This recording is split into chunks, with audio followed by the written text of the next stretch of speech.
Hello, আসসালামু আলাইকুম। সবাই কেমন আছেন? শীত মানেই বিয়ে, বিয়ের সিজন শুরু হয়ে গেল। আর আমাদের বাসায়ও বিয়ে শুরু হয়ে গেল। আমার সুন্দর এক কিউট কাজিনের আজকে হলুদ সন্ধ্যা। এখন তার এন্ট্রি হইতেছে, ভাই ক্যামেরাম্যানের কথা কি বলবো? এক এন্ট্রি ১০ বার করাইছে না। আসলেই ভাই বিয়েতে বউ আর বরের অনেক ধৈর্য দরকার হয়, নাহলে সুন্দর সুন্দর পিকচার উঠবে না। এর মধ্যে আমাদের নতুন দুলা ভাইয়ের বাসার সবাই চলে এসেছে, তাদেরকে আমরা বরণ করতেছিলাম। বিয়েতে এর জন্যই মজা আছে, কোনো ঘামায় না, একদম শীত ঠান্ডা ঠান্ডা কুল কুল ভাবে বিয়ে করা যায়। দুলা ভাইকে মিষ্টি খায় বরণ করার পর এবং তার একমাত্র বড় ভাবি চলে আসছে তাকে মিষ্টি মুখ করাইতে, শরবত খাওয়ানোর জন্য, কারণ সে যাতে আমাদের সাথে মিষ্টি মিষ্টি কথা বলে এর জন্যই তাকে প্রথমে মিষ্টি মুখ করে বরণ করতেছে। যাই হোক, পুরান দুলাভাইকে ফালানো দেওয়া যায়, পুরান দুলাভাইকেও একটু বরণ করতে হয় যাতে সে আরো মিষ্টি মিষ্টি কথা বলে। এর জন্য দুলাভাই হাসে, নতুন আর পুরান যাই হোক না। এরপর এই যে তাদের বাসা থেকে যে তথ্য নিয়ে আসছে সবকিছু সামনে সাজিয়ে রাখা হয়েছে। এর মধ্যে কিছু আমরাও তৈরি করছি বাসায়, সেগুলো অন্য একদিন ভিডিওতে দেখাবো আপনাদেরকে। এরপর জায়গা খালি পেয়ে আমি মেহেদি পড়তে বসে গেলাম, কারণ যদি সময় আর না পাই এর জন্য।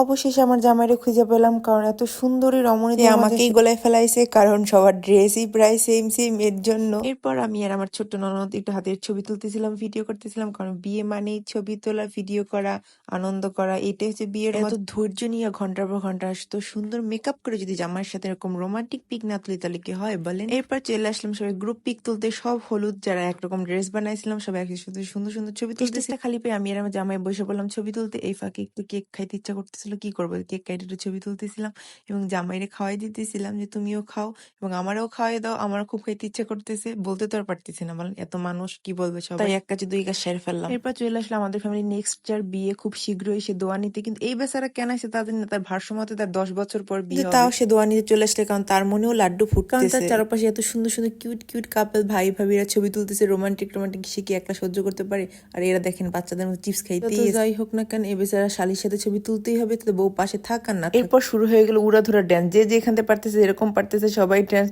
করতেছে, কারণ কেউই প্র্যাকটিস করে না আগে থেকে।